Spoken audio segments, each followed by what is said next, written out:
Now, do I think the bite victim is actually named SANS? No. But let me explain how there's a weird amount of connections you can make between the logbook, the movie, and just general knowledge about Scott that can get us surprisingly numerous connections between the two. Step 1. The survival logbook. If you collect the total number of tally marks on each page, if you don't know there's tally marks throughout the book, you get 5, 10, 14, 5. Now, if you flip over to Night 4, which links back to the bite victim, who is mainly centered in FNAF 4, we have the response fill-out sheet where it's like, fulfillment, overall, die in a fire, 1 to 10, please rate. Where the bite victim, or at least someone we assume to be the victim, has altered a ton of the text and like questions and all that to kind of speak to Mike and or Cassidy. If we pick the letter equivalent to each number in each one of these responses going down the list, we have the 5th letter in overall for the letter A, 10 in fulfillment for N, 14 in I can hear sounds for S, and 5 in stress for S. ANSS. And much like Cassidy's name puzzle, it's an anagram, so we probably have to get something else out of it. This gives us the options SANS, NAS, SNAS, or SNA, I guess. But SANS is like an actual word, so we're going with that one.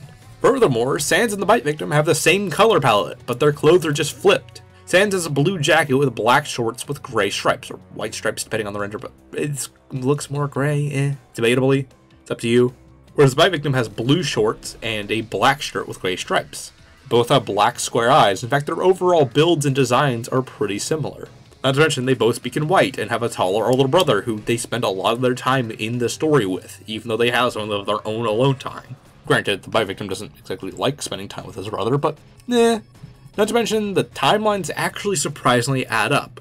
Because while Undertale does come out after FNAF 4, Undertale's Kickstarter, which heavily featured Sans and Papyrus, was out for years before this point. Not to mention, that's just assuming he was already named and meant to be related to Sans during FNAF 4's development. If those connections and the name were in this weird, wacky world hypothetical made way after the fact, around the time of the survival logbook, Scott would have 2 years to play through Undertale. Going to the FNAF movie trailer, take a look at Old Yeller, who's got a black eye socket in the void, and then one glowing blue eye and a black void on the other eye, much like a certain skeleton's iconic imagery. Granted, the eyes are flipped, but this is likely just to look more like the FNAF 2 render of Golden Freddy, where he's missing that kind of left side with the ear and all that. Not to mention, Scott has outright stated in a Reddit comment that he has Megalovania Asgore and Death by Glamour on his music playlist specifically for work. So yes, we do have proof that Scott is an Undertale fan, at least to the point where he has soundtrack songs on his music playlist. Which, granted, I mean, who doesn't? Now, do I actually think he is Sans? No. Why would I? But it is funny how, by a lot of traditional standards that people use to prove or disprove characters being related, at least in the FNAF community, like especially with the gray shirt, white stripes, must be the bite victim kind of logic, they are surprisingly numerous connections. I mean, to put this in perspective, the 3 things people use to link the couch person to Michael: the person watches TV, they have gray in their color palette, and they speak in gray text. And I guess have black eyes, but that, I mean, a lot of characters in the series do, so that's not really a point at all. This dumb as hell series of connections I've made to the bite victim are technically more numerous and very comparable in logic to those connections. So, if you're a big fan of color palette connections, this is a solid connection by that logic. It's not, because colors aren't a good connection to use in the series in general, but whatever. On the topic, since I'm probably never going to get a good chance to talk about it anyway, let's talk about some of the alternative names and ideas people have thought of over the years, at least in a very quick, rapid-fire sense. To explain why this is even funnier that there are this many things that can be made to connect the two. The most popular, or at least for a while, name for the bite victim that was gotten out of the survival logbook was Evan, which, to drastically simplify it, because explaining this would be almost an entire video, in fact it was an entire game theory.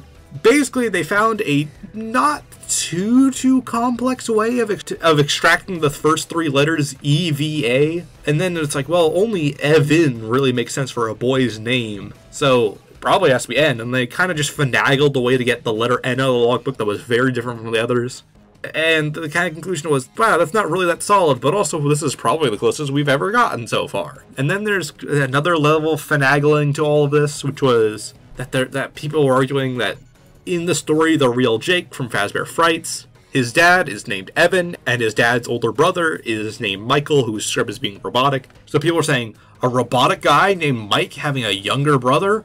Oh, it's just like Ennard and the bite victim somehow, I guess. It was really weird and like very like, how the fuck does that work? But people were using it as proof of a younger brother being named Evan without having an older brother named Mike, I guess. But as ridiculous and stupid as it is, there is an easier connection and solution in this puzzle applying SANS to it than at least what the Evan puzzle was. There was another way people actually got Evan out of the logbook. So in my opinion, the best option is the one user/Yerdle212, where based on this one line where it says, what can you see below a mirror, you would take a reversed shot of something. If you reverse happiest day, this is under the assumption that crying child is the kid happiest day, and you take the balloons, you could organize them, take those coordinates, and apply them to the Foxy grid. With this, you could get the name Evan, once again, weirdly enough. So this one is pretty good.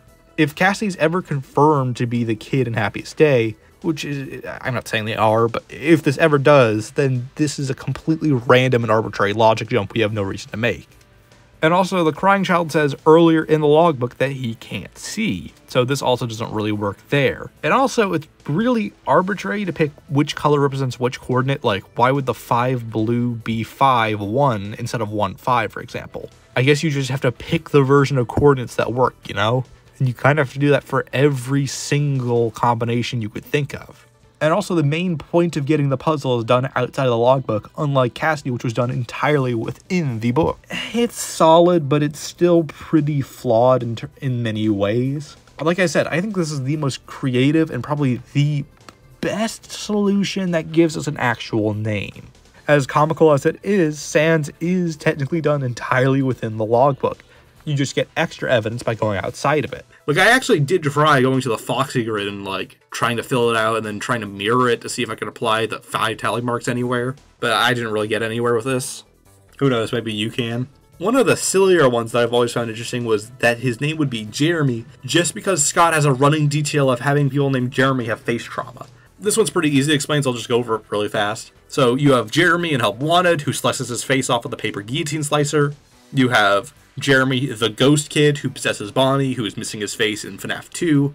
And at least according to this theory and other general theories that have existed for a while, Jeremy Fitzgerald would be the person who's bit in the bite of 87 during his day shift. That's already assuming Jeremy Fitzgerald has to be the bite of 87 victim and all that. And it's kind of a stretch. It's kind of just a funny idea. There's debunk stuff like Norman, which was an asset people found in Help Wanted and for about an hour lost their shit over it, before people realized, oh wait, this is just like a store-bought asset that was pre-named that. Then there's like the completely fanon one I only can speculate on how we got, which was Christopher Afton. My guess is that they probably were riffing on Cece as in Crying Child, but none of those really have like consistent connections, which is what makes this even funnier that the one thing I can find that, I swear, if it was any other name, if this was how we got Evan, the name, like, that would work almost. But oh boy. I'm sure since there are 4 total numbers of the tally marks you could pick, I do wonder if it is a 4-letter name, which weirdly enough does link back to Evan if you think about it. But it might be Garrett if the movie connections end up happening the way people are theorizing that, like, oh, we know from leaks that there might be a character named Garrett who seems to be Mike's younger brother. But then there's always the risk that the movie is just going to be really different, or it's going to be a Silver Eye situation where it does things a very different way, which I think is something always worth remembering, that there can be very big differences between continuities, and there could be very similar, very specific moments between continuities. At least with the 2 confirmed examples. Yeah, where we know the games and the novels are in separate continuities confirmed. So the movie isn't 100% confirmation unless it turns out to be really close following the games, and it's like, then we can probably assume it would actually be a connection there. Maybe the lesson with all of this is just that just because you can make a lot of connections and spin some sort of narrative to justify all those connections, doesn't mean you've actually discovered something worthwhile. It might just be a bunch of dumb little funny coincidences. That or Scott is really, really into Undertale. Blah.